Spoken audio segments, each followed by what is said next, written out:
Kohli. Now, Myanmar is set to hold its first general election since the 2021 military coup, with phased voting starting on December 28, 2025, followed by rounds on January 11 and 25, 2026.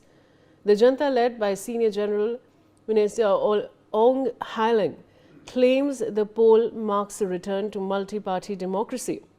However, the vote occurs amid raging conflict, with the military controlling less than half the country. Rebel-held areas, about a third of Myanmar, will not participate.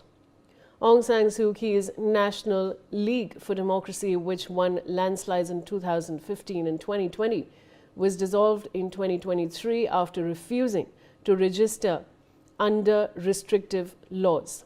Dozens of other parties face similar fates.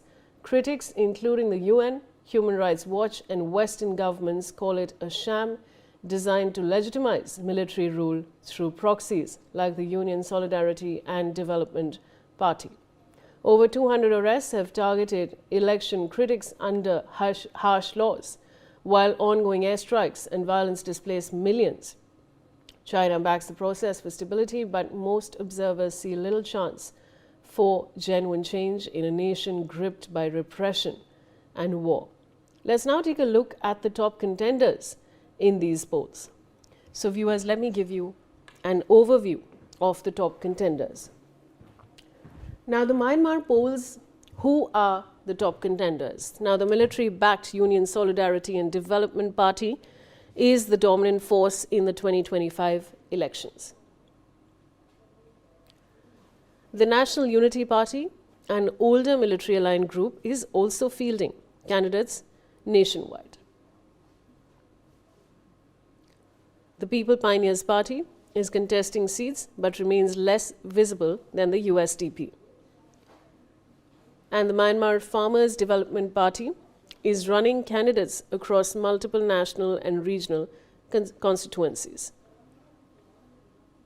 The Shan and Nationalities Democratic Party is contesting select state and national seats. Independent candidates like Win Khaw in Tongai are also participating in local races. Many ethnic minority parties appear, but opposition blocs like NLD remain dissolved or excluded. So that, viewers, is an overview of which parties are contesting in the Myanmar elections. And now, of course, I have Ambassador Gauri Shankar Gupta joining me on the broadcast. Ambassador Gauri Shankar Gupta, firstly, welcome. And my question really to you is that now, in the wake of a country which is currently in an absolute crisis and is being controlled by the military, do you think there is a possibility of free and fair elections?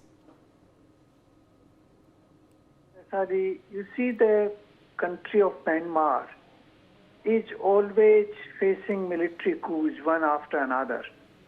This is the cycle of coups, and regular governments have been a regular feature there. This present situation came after the 2021 military coup, and then, since then, in fact, internal infighting has intensified in the country. There is a lot of ethnic violence all around. There are two big groups. They are called People's Defense Forces and Ethnic Armed Organizations. They control more than 50% of the country. About 30% of the country is under the control of the military junta. And there are about 15-16 million people who are suffering from malnutrition and hunger. So the situation is very, very grim in this country. The ASEAN countries tried to sort out the situation, but they failed. And as you know, there are sanctions from outside the world against the military junta.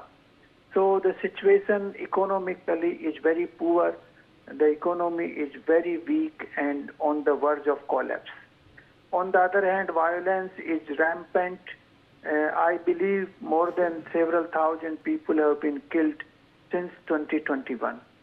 So under these circumstances, a peaceful election is very, very difficult. However, the election has to be held sooner or later, sooner the better, because a civilian government must come to power, replacing the military junta and the ethnic groups which are controlling the country here and there. This is the only hope to restore some sort of normalcy in the country. So let us hope that the people of the country will come together and vote for a civilian government. The question remains whether the junta would accept the new government or not, because in the past also they have displaced the elected governments frequently. I hope this time they don't do it, because this time they have failed in ruling the country because of very, very active resistance by different society groups in the country.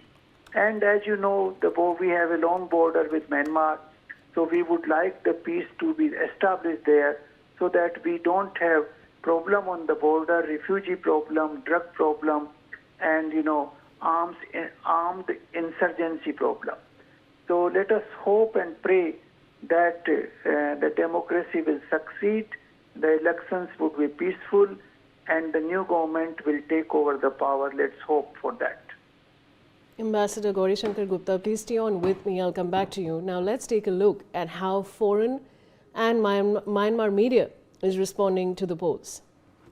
So let me take you through that, viewers. Now, the Myanmar polls, who are the top contenders? Now, independent candidates like Win.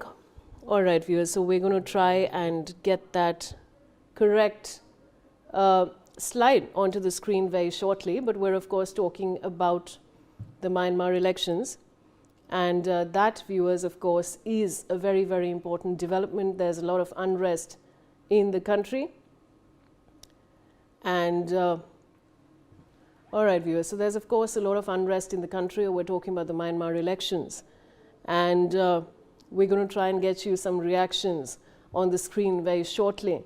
But the question really that we're talking about, viewers, is that are these elections, when there's the complete control of the military regime, are these elections going to be free and fair? We also have on the broadcast with us Ambassador Gauri Shankar Gupta, who will be going to shortly to discuss this. But on the debate today is a very important point, which is about the Myanmar election. There's a lot of turmoil, there's a lot of unrest in the country. And among that, in the midst of that, these elections have been announced. So the question really is that, the minorities also in the country, will they feel marginalized with these elections or not? And with that, viewers, we are slipping into a short commercial break. I'll see you on the other side.